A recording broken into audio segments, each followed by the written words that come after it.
And praising Vladimir Putin and blasting Hillary Clinton for insulting the Russian President. Trump is also raising eyebrows for suggesting he'd meet with Putin before taking office if he wins the election next month. Our Brian Todd has been tracking reaction to Trump's comments. Brian's joining us now with the latest. What are you learning? Well, tonight, Wolf, Donald Trump is being roundly criticized for that idea to meet with Putin before he takes office. The Clinton campaign dismissing Trump as a cheerleader for Putin. President Obama has weighed in, but Trump is holding firm tonight, saying he can fix a relationship with Russia that's been broken by Clinton and Obama. Donald Trump pushing hard on one of his most controversial ideas, his embrace of Vladimir Putin. Trump tells radio host Michael Savage Hillary Clinton shouldn't be talking so tough about Russia, and says if he's elected, he'd do something never seen before. I think I could see myself meeting with Putin and meeting with Russia prior to the start of the administration. It's a slap in the face to Obama, to Hillary, and of course, frankly, to many Republicans. I mean, it's long been a part of the Republican platform to be so skeptical of Russia. In a statement today, Hillary Clinton's campaign said she would stand up to the Russian president and, quote, not coddle him. The Obama administration directly blames Russia for the hacking of the Democratic Party, and Trump's been blasted for encouraging it. Frankly, I hate to say it, our country is going to hell, and we're not going to let it happen. Ladies and gentlemen, 2016 will be as bad as the Great Depression. But we have to put our money where our mouths are. And we can only realize the promise of this institution's founding, to replace the ravages of war with cooperation, if powerful nations, like my own, accept constraints. Sometimes I'm criticized in my own country for professing a belief in international norms and multilateral institutions, but I am convinced that in the long run, giving up some freedom of action, not giving up our ability to protect ourselves or pursue our core interests, but binding ourselves to international rules over the long term enhances our security. And I think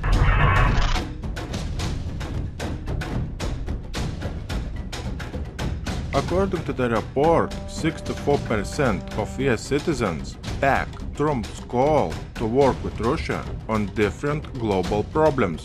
The Republican candidate for the US presidential election expects to have a very good relations with Russia, and especially with President Vladimir Putin if elected.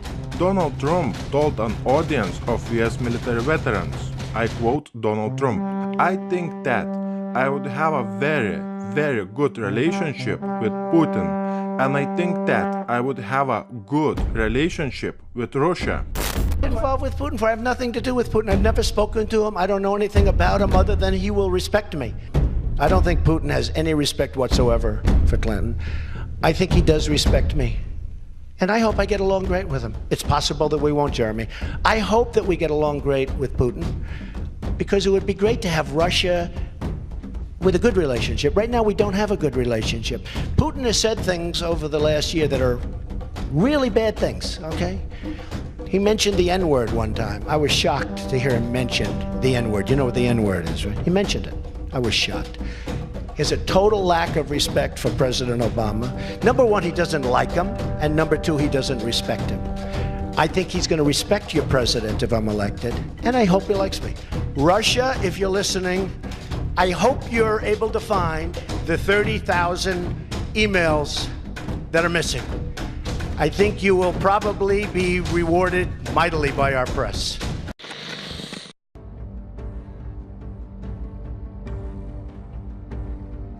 According to multiple polls, the Republican presidential nominee Donald Trump and Democratic rival Hillary Clinton are the two of the most unpopular candidates for the White House in the US history. Some Trump voters do not see the battle as one between two evils, but rather view Clinton as evil to the core. According to Mayor General Patrick Brady, it would be a grave moral evil not to do everything possible to defeat Clinton. What she would do is morally, physically, and intellectually evil for the United States.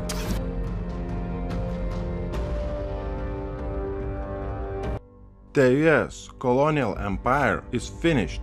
Trump to push for a constitutional amendment to impose term limits on congressmen. Donald Trump announced that if elected president, he will call for constitutional amendment that would impose term limits on all members of the US House of Representatives. According to the Russian constitution, Russia is a colony of the United States since 1991. There was a military coup in Russia back in 1990s. Very similar situation happened in Russia, which only a few months back happened in Turkey. I am talking about a failed military coup.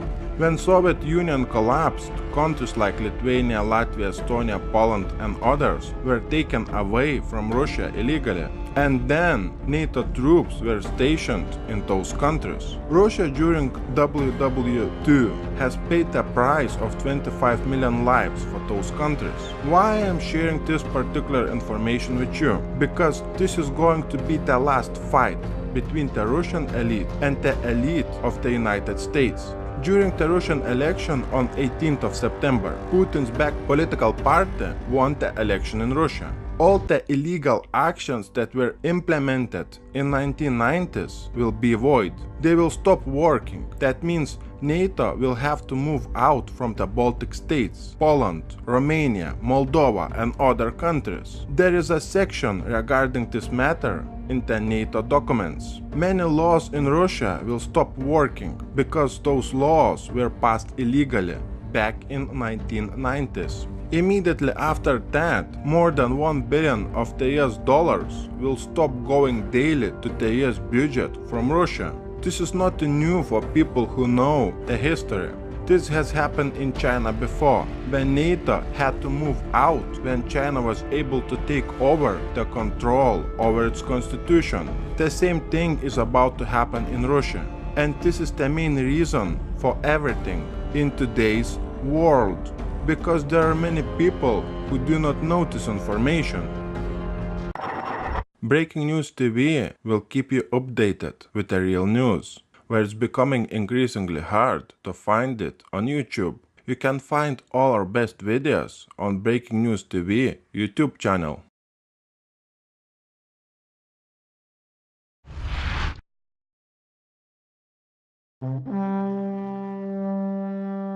The United States of America wrote Japan's constitution.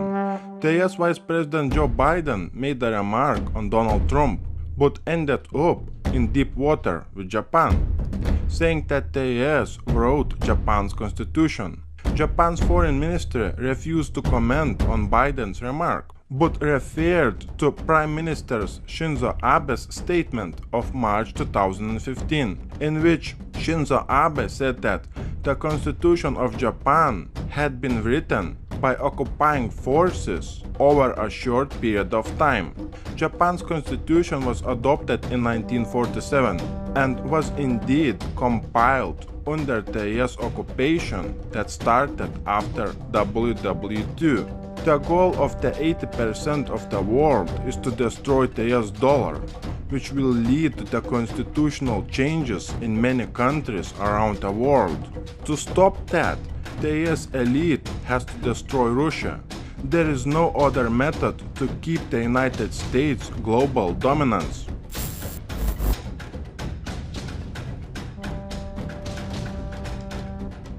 A former NATO head, Anders Fogh Rasmussen, has called on the United States to act as the world's policeman, especially to counter autocrats like President Vladimir Putin. In his opinion, only the United States has the credibility to be a policeman and to restore global order. A firefighter to put out the flames of conflict, a kind of mayor, smart and sensible, to lead the rebuilding of the world. The world needs such a policeman if freedom and prosperity are to prevail against the forces of aggression. The only capable, reliable, and desirable candidate for the position is the United States. In simple words, ex-NATO head calls directly for the United States to do something very serious about Putin. World government is in very, very deep shit. I don't normally use, quote, profanity to describe things, but when the shoe fits, wear it. A rose by any other name is still a rose. Well, the New World Order being in deep trouble by any other name is still the same thing.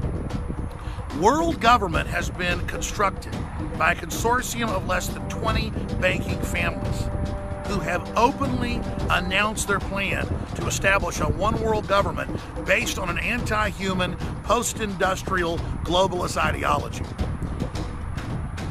This is such a triumph over them that all their hoaxes, all their lies, all their disinformation saying none of this planetary government stuff exists, the fact that all their propaganda has failed shows how much trouble they're in and how much credibility they've lost.